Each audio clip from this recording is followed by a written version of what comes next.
All right, welcome to your junior project.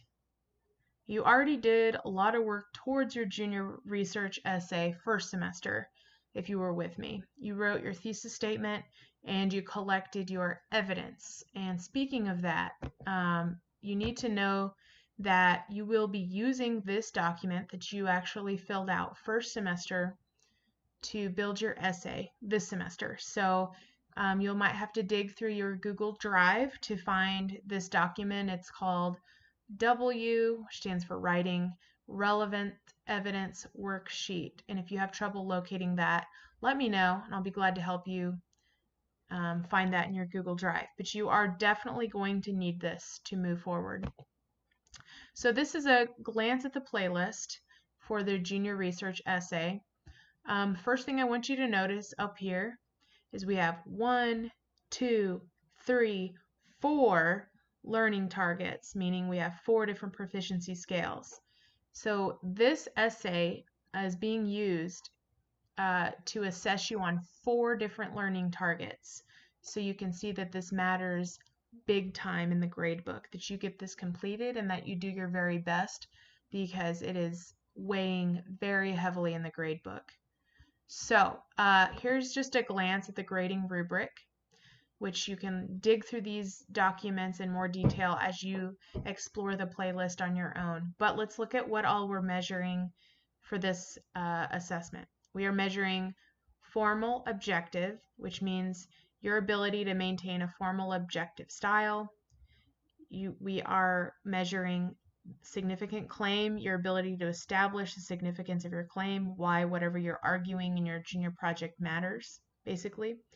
W, distinguish claims. How well are you able to distinguish your perspective from your opponent's perspective and convince us that your perspective is right? And valid reasoning, which has very much to do with what I just said. After each claim, providing good evidence, followed by analysis. So basically, how well can you use reasoning to explain that you were right on your perspective? So we're measuring 4 different things in the gradebook with one essay. So one assessment is measuring 4 different things. It's very complicated. So to get to a 3 on all of these, you're just establishing that you can do it in your essay based on what you learn in the learning playlist. And I will teach you in detail, as always, through the learning playlist, how to do it correctly. Let's look at how do you get a 4 on all 4 of these. It's actually fairly simple.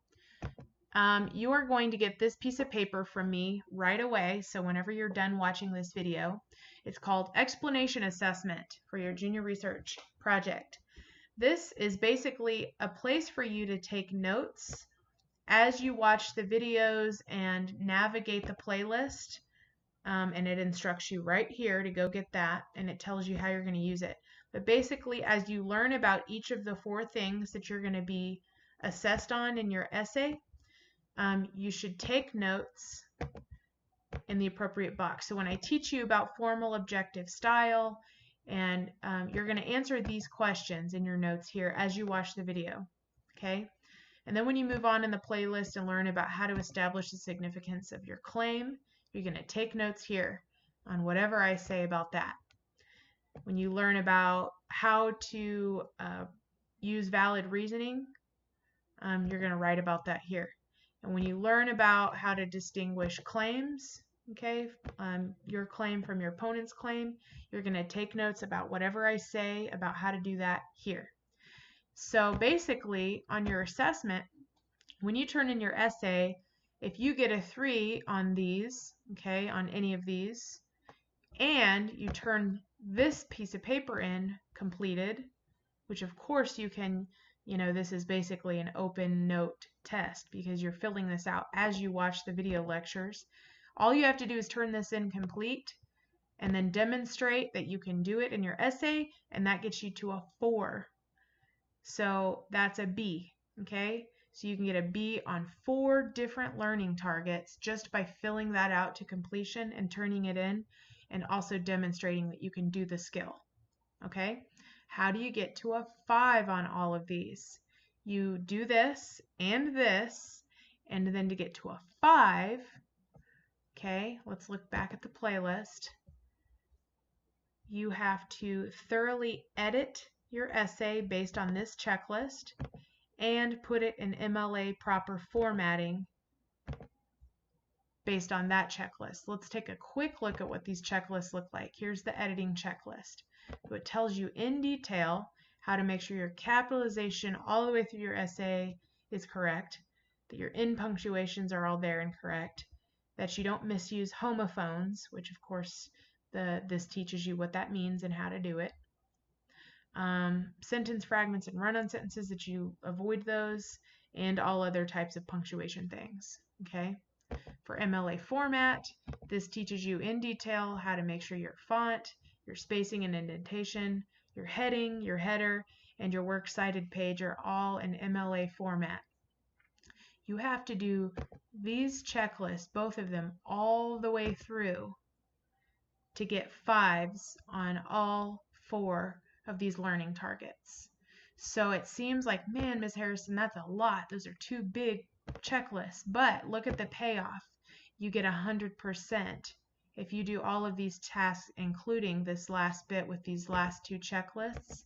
You can get 100% on 4 different learning targets. So that's a huge payoff. So regarding the rest of this, just please, as always, read. Thoroughly read all of the directions in this playlist and do it to completion. Make sure as you're watching these video lectures that you are actively taking notes on this page. That does 2 things for you. For one thing, it helps you stay focused on the lecture and not get sidetracked by your phone or YouTube videos or music or talking to somebody next to you. It keeps you focused, but also turning this in completed can get you a B on the learning targets. So it's very important that you stay focused and fill that out as you work through the playlist.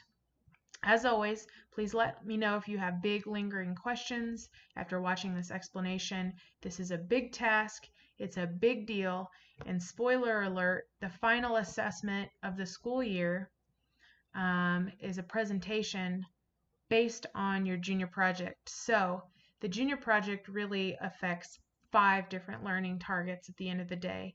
So as you've been warned, you have to pass the junior project in order to pass English your junior year. There's no avoiding it. So if you failed the class because of your junior project and you go to Learning Center or whatever to make up the credit, you will do your junior project there, or extended school year, you will have to finish junior project there. So do it right the first time when you have me to help you and all of those nice resources.